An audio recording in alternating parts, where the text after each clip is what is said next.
thoughts on coaches throwing women on stage before their physique is ready to make money?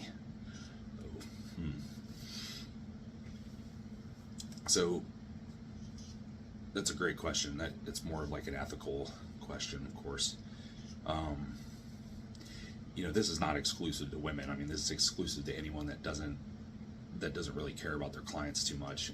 And I think it boils down to a couple things. I think that money is definitely a driver for some people making these poor decisions, but I also think that some people just don't know any better, right? I think that they potentially don't really know what a good starting point for that client is and what that looks like from a health perspective, metabolic perspective, overall functionality perspective. And so they're putting them into these deficits and prep situations when they're not ready, and it might not even be intentional.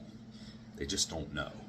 And I'm giving some people the benefit of the doubt. I'm not saying that's good. They probably shouldn't be coaching people or prepping people if they don't understand that type of physiology. But I do think that happens. I do think that that's a real thing. I don't think that it's always strictly money driven.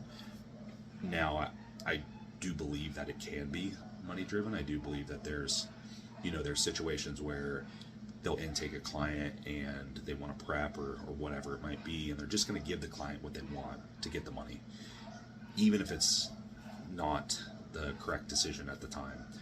Because there are plenty of coaches, myself and others, that have probably run into these situations where the client wants to prep, the client wants to diet, the client wants to do, whatever fat loss goal, and they're just not ready for whatever reason, and the client ends up leaving.